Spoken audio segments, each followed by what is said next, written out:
So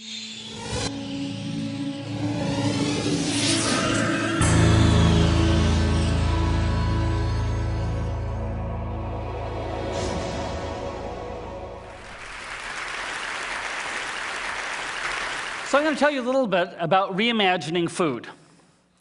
Now, I've been interested in food for a long time. I taught myself how to cook with a bunch of big books like this. I went to chef school in France. And there is a way of the world both envisions food, the way the world writes about food and learns about food. And it's largely what you would find in these books. And it's a wonderful thing. But there's some things that have been going on since this idea of food was established. You know, in the last 20 years, people have realized that science has a tremendous amount to do with food. In fact, understanding why cooking works requires knowing the science of cooking, some of the chemistry, some of the physics, and so forth. But that's not in any of those books. There's also a tremendous number of techniques that chefs have developed, some about new aesthetics, new approaches to food. There's a chef in Spain named Ferran Adria. He's developed a very avant-garde cuisine. A guy in England called Heston Blumenthal. He's developed his avant-garde cuisine. None of the techniques that these people have developed in the course of the last 20 years is in any of those books. None of them are taught in cooking schools. In order to learn them, you have to go work in those restaurants.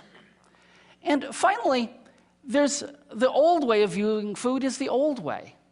And so a few years ago, 4 years ago actually, I set out to say, well, is there a way we could communicate science and technique and wonder? Is there a way we could show people food in a way they have not seen it before?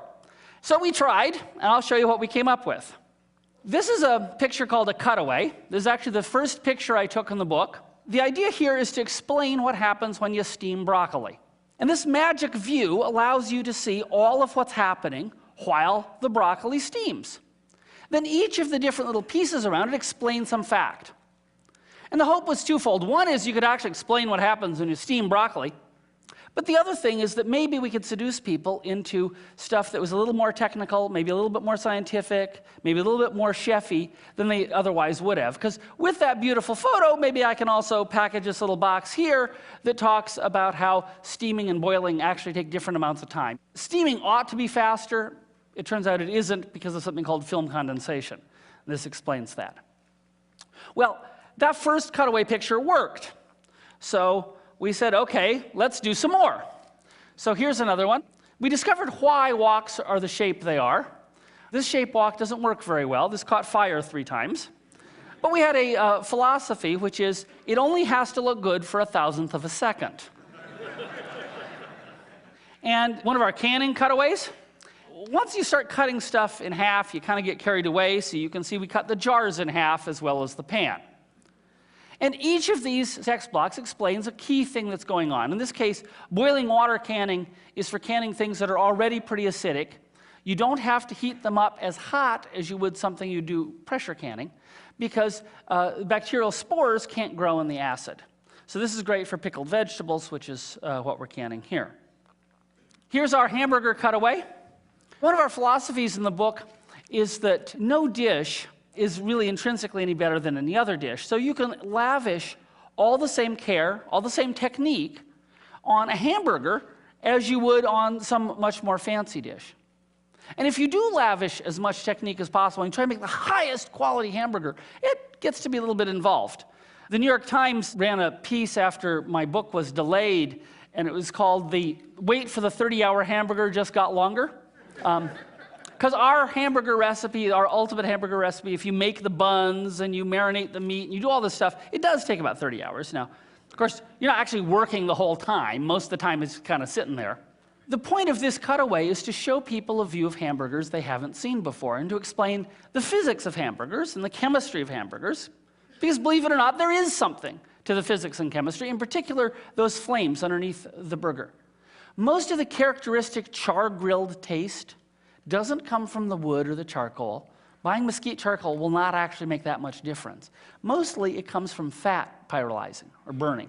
So it's the fat that drips down and flares up that causes the characteristic taste. Now, you might wonder, how do we make these cutaways? And most people assume we use Photoshop. And the answer is, no, not really. We use a machine shop. And it turns out the best way to cut things in half is to actually cut them in half. So we have two halves of one of the best kitchens in the world.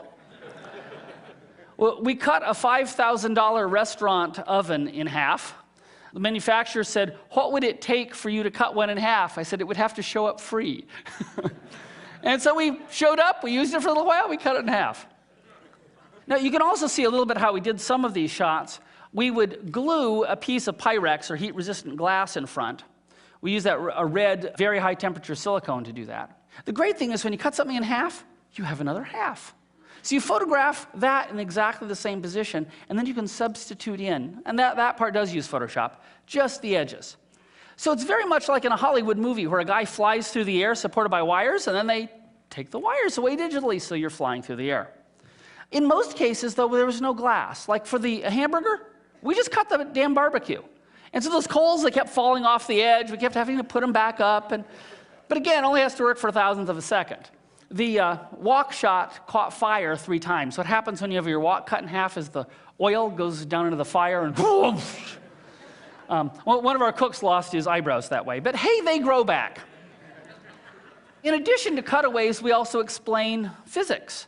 This is Fourier's law of heat conduction. It's a partial differential equation. We have the only cookbook in the world that has partial differential equations in it. But to make them palatable, we cut it out of a steel plate and put it in front of a fire and photographed it like this. We've got lots of little tidbits in the book. Everybody knows that your various appliances have wattage, right? But you probably don't know that much about James Watt. But now you will. We put a biography of James Watt in. Just a little couple paragraphs to explain why we call that unit of heat the watt and where he got his inspiration. It turned out he was hired by a Scottish distillery to understand why they were burning so damn much peat to distill the whiskey. We also did a lot of calculation. I personally wrote thousands of lines of code to write this cookbook. Here's a calculation that shows how the intensity of a barbecue or other radiant heat source goes as you move away from it. So as you move vertically away from this surface, the heat falls off. As you move side to side, it moves off. That sort of horn-shaped region is what we call the sweet spot. That's the place where the heat is even to within 10%, so that's the place where you really want to cook. And it's got this funny horn-shaped thing, which, as far as I know, again, the first cookbook to ever do this. Now, it may also be the last cookbook that ever does it. And, you know, there's 2 ways you can make a product. You can do lots of market research and do focus groups and figure out what people really want, or you can just kind of go for it and make the book you want and hope other people like it. Here's a step-by-step that shows grinding hamburger. If you really want great hamburger, it turns out it makes a difference if you align the grain. And it's really simple, as you can see here. As it comes out of the grinder, you just have a little tray, and you just take it off in little passes, build it up, slice it vertically. Here's the final hamburger. This is the 30-hour hamburger. We make sort of every aspect of this burger. The lettuce has got liquid smoke infused into it. We also have things about how to make the bun. There's a mushroom ketchup. Goes on and on. Now, watch closely. This is popcorn. I'll explain it here. The popcorn is illustrating a key thing in physics. Isn't that beautiful? We have a very high-speed camera, which we had lots of fun with on the book. The key physics principle here is when water boils to steam, it expands by a factor of 1,600. That's what's happening to the water inside that popcorn, and so it's a great illustration of that. Now, I want to close with a video that is kind of unusual. We have a chapter on gels, and because people watch Mythbusters and CSI, I thought, well, let's put in a recipe for ballistics gelatin. Well, if you have a high-speed camera and you have a block of ballistics gelatin lying around, pretty soon somebody does this. Now, the amazing thing here is that ballistics gelatin is supposed to mimic what happens to human flesh when you get shot. That's why you shouldn't get shot. The other amazing thing is when this ballistics gelatin calms down, it falls back down as a nice block. Anyway, here's the book. Here it is. 2,438 pages, and they're nice big pages too.